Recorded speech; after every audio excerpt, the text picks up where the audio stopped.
감람나무와 관련된 예언은 구약 성경에 꽤 많이 있습니다. 다만 마귀가 알면 안 되므로 상징적으로 기록돼 있어서 그냥 읽어서는 알 수 없습니다. 그 중에 대표적으로 다니엘서에 나오는 예언을 말씀드립니다. 다니엘서는 구약 시대에 기록된 요한계시록이라고 할 수 있을 정도로 마지막 때에 대한 내용을 많이 담고 있습니다. 그 중에서도 7장은 감람나무 역사에 대해 상당히 중요한 내용을 알려주고 있습니다. 일단 감람나무와 직접 관련된 예언을 보겠습니다. 여기에 인자 같은 이와 옛적부터 항상 계신 자 두 분이 나옵니다. 흔히 기독교인들은 옛적부터 항상 계신 자를 하나님으로, 인자 같은 이를 예수님으로 해석합니다.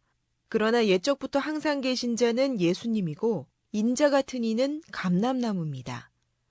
그것을 알 수 있는 내용이 뒤에 이어집니다. 여기에 지극히 높으신 자가 바로 하나님입니다. 그리고 옛적부터 항상 계신 자가 하나님의 성도를 위하여 신원하셨다고 하였습니다. 그것은 계시록에서 순교자들의 원한을 예수님께서 갚아주신다는 말씀과 같습니다. 그 말씀을 다시 보겠습니다. 여기 나온 순교자들이 바로 다니엘서에 나온 하나님의 성도들입니다. 구약시대에는 하나님의 성도들이 음부에 갇혀 있다가 예수님께서 부활하신 다음에 그곳에서 나와 거룩한 성, 곧 하나님의 나라로 들어갔습니다. 그들이 예수님께 언제 자신들의 원수를 갚아주시느냐고 여쭈었고 예수님은 그들의 수가 더 차야 한다고 하셨습니다. 다니엘서의 내용은 그 수가 찬 이후의 상황을 보여줍니다. 예수님, 곧 옛적부터 항상 계신 자가 하나님의 성도의 원수를 갚아주는 존재입니다. 그러므로 다니엘서와 계시록을 비교하면 옛적부터 항상 계신 자가 예수님임을 알 수 있습니다. 그 후에 성도들이 나라를 얻게 되는데 이것은 성도들이 천국을 다스리는 왕들이 될 것을 의미합니다. 이것은 뒤에서 다시 다루겠습니다.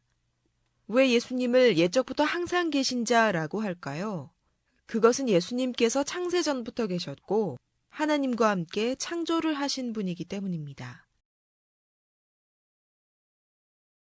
잠언에도 예수님께서 창세 전에 계셨고 창조에 참여하셨다는 것이 나타나 있습니다. 그래서 예수님을 옛적부터 항상 계신 자라고 부르는 것은 이상한 일이 아닙니다. 그렇다면 다니엘서의 인자 같은 이는 누구를 말할까요? 인자는 예수님께서 당신을 가리킬 때 자주 사용하셨던 표현입니다. 이 말씀에서 인자는 예수님을 가리킵니다. 다니엘서의 인자 같은 이는 예수님이 아니고 예수님과 방불한 존재로서의 감람나무를 의미합니다. 다니엘서에서는 그에게 영원한 권세를 주겠다고 하였습니다.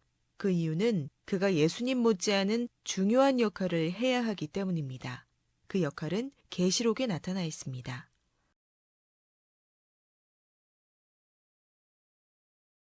여기에 구름 위에 앉은 사람의 아들과 같은 이가 바로 다니엘서에서 하늘 구름을 타고 오는 인자 같은 이를 말합니다. 그의 손에 이한낫이 들려있는 것은 그의 사명이 바로 추수하는 것임을 보여주고 있습니다. 예수님께서 직접 낫을 들고 추수하시는 것이 아닙니다. 하나님께서 그 일을 하도록 정하신 인물은 감람나무이고 하나님의 책을 보신 예수님께서 그 내용을 계시록에서 알려주신 것입니다. 다니엘서에서 보았듯이 계시록의 사람의 아들과 같은 이는 예수님이 아닙니다. 그는 감람나무입니다. 이것은 야곱이 12아들을 낳아 육적으로 하나님의 군대인 이스라엘 12지파의 조상이 된 것과 같이 감람나무가 추수를 함으로써 영적으로 하나님의 군대인 영적 이스라엘 12지파를 완성하는 것을 나타냅니다. 간단히 말씀드리면 하나님께서는 예수님을 보내어 십자가를 지게 하셨고 예수님은 십자가를 지고 피를 쏟아 하나님의 군대인 성도들을 배출할 수 있는 구원의 길을 여셨으며 감람나무는 그 피로 추수하는 역사를 하여 하나님의 군대를 완성하게 됩니다. 예수님은 아브라함으로부터 2000년 만에 오셨고 감람나무는 예수님으로부터 2000년 만에 등장했습니다. 하나님께서는 이스라엘 백성을 애굽에서 400년 만에 나오게 하셨는데 이것은 바로 아브라함으로부터 4000년 만에 하나님의 군대를 완성할 것을 나타내는 것입니다. 감람나무가 예수님의 피로 역사할 것은 스가랴서에 금기름을 흘려낸다는 말씀과 계시록에 물을 피로 변화시킨다는 예언으로 나타나 있습니다.